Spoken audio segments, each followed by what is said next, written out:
Hi there. My name is Brady, and today I want to talk with you about how to protect your energy and focus. I'm a mom of 10 kids and an owner of several businesses. I have constant demands on my time and on my feedback.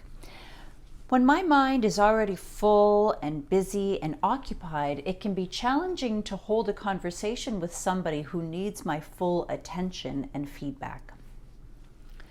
When I am presented with somebody who has something they want to talk about, but my mind is already occupied, I have to employ a technique that allows me to tactfully end a conversation. I used to be a bit of a time bomb. I would just load things on, and along the way I would drop things here and there, forget to do important tasks, all kinds of stuff. And then most typically it would be on my husband when he would give me a task or ask a question of me and I was already feeling very loaded, I would just explode.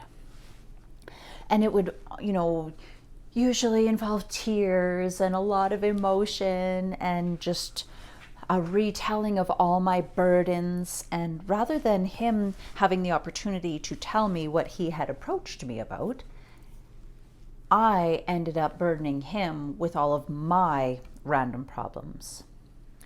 So about a year and a half ago, I made a new friend on the internet. Her name was Corinne, and she taught me a really great technique that I'm going to share with you in a couple of minutes. But I want to tell you more about how I determine whether I use that technique or not. See, when my children come to me, the conversation can go several different ways, but the main ones involve television shows or some random YouTuber or a recount of a video game that they've played. And when my mind is busy, it's hard to give them my full attention. And in all honesty, that particular story isn't of utmost importance. The child is of utmost importance, but some random story about something that affects me not at all is not important. So I have trained my children to come to me and say, "Mom, are you busy right now?" And when I look at that child, I make a quick assessment. Is this child happy and doing well? Or does this child look like maybe they're in emotional distress?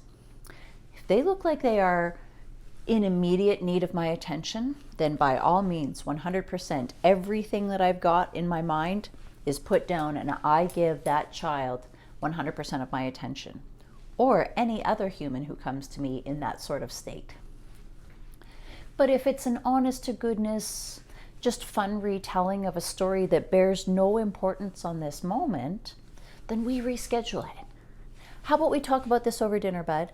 Or, "Hey, hon, that's really exciting. Can we come back to this at bedtime?" And I kind of schedule time to follow up on that conversation a wee bit later. But sometimes I can be, let's say, at work, and I get a customer who comes in. And perhaps they have spent a really great weekend with the grandkids or working on some projects, and they are just excited to share details. But if I've got a customer on hold and another customer in the back who's struggling with the machine they're using, and my shipping department is also waiting on an answer from me, then standing up front and chit-chatting with a customer is not the best use of my time. So I have decided to start using this technique that my friend Corinne taught me. Now, I have to tell you, when I first heard it, I was like, is she nuts? That is crazy. I could never say that to someone. But the truth is, in order to protect your mental well-being at times, in order to protect your priority of tasks, the maintenance of your business, your customer service, these are important things. In order to maintain the smooth and fluid run of things, you have to know how to set boundaries. So here is what Corinne taught me. When someone starts talking to you about something and you're unable to give them your full attention or listen fully to what they are saying, here's what you're going to say. Are you ready for it? You are going to say, "Let me stop you right there. Let me stop you right there. I have something to take care of right now. I'll be back in a moment. It's been really nice to see you, but I don't have time to chat. We'll have to catch up next time."